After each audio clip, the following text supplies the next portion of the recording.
Радіо Лада. Радіо Лада.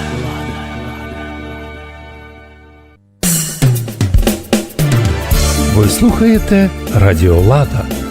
В передачі програма «Настольна книга подкарпатських русинов Псалтир».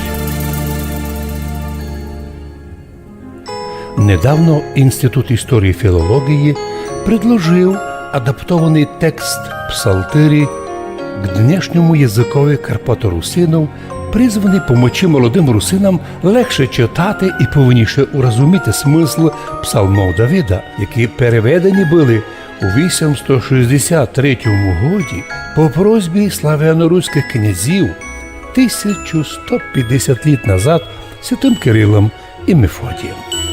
Вони перевели не просто із старого язика, а із спеціального перевода Септуагінти.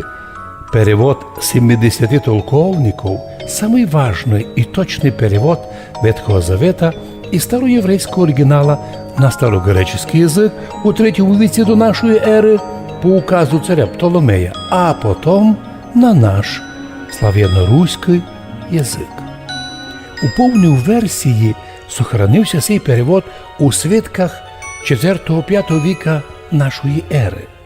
А вот, що він самий чистий і главний, вияснилося іще в 1948 годі, коли були знайдені кумранські свитки, коли мали части Септуагінти оказалися в Кумрані майточними, майдревніми документами Ветхого Завіта.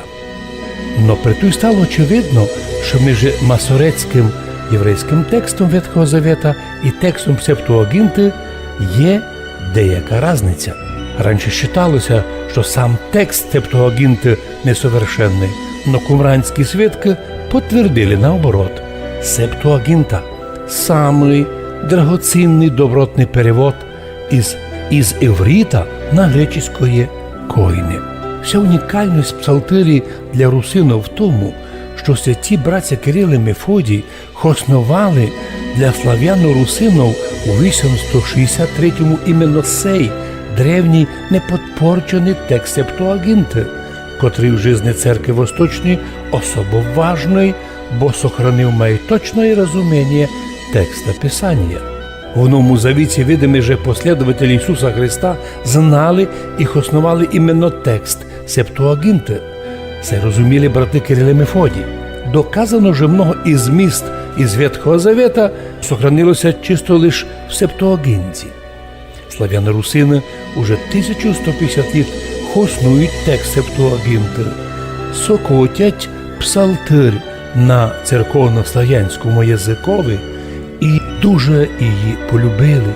Ця книжка стала настольна книга русинам за 1150 літ.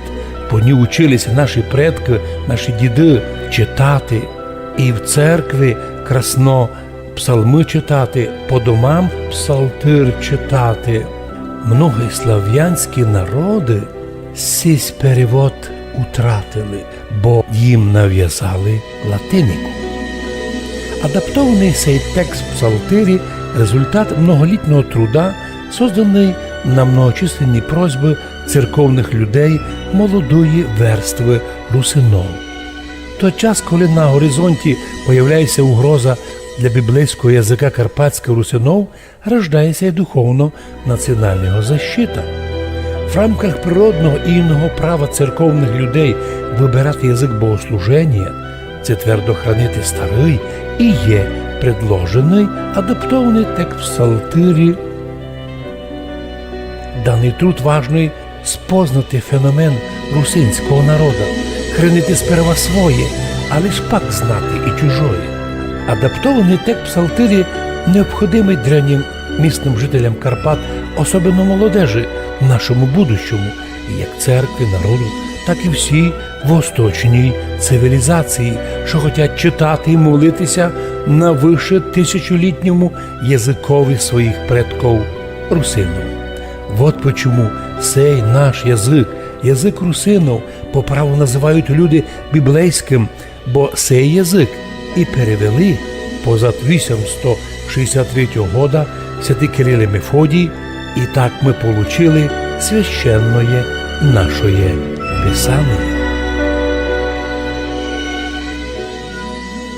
Радіо Лада. Радіо Лада.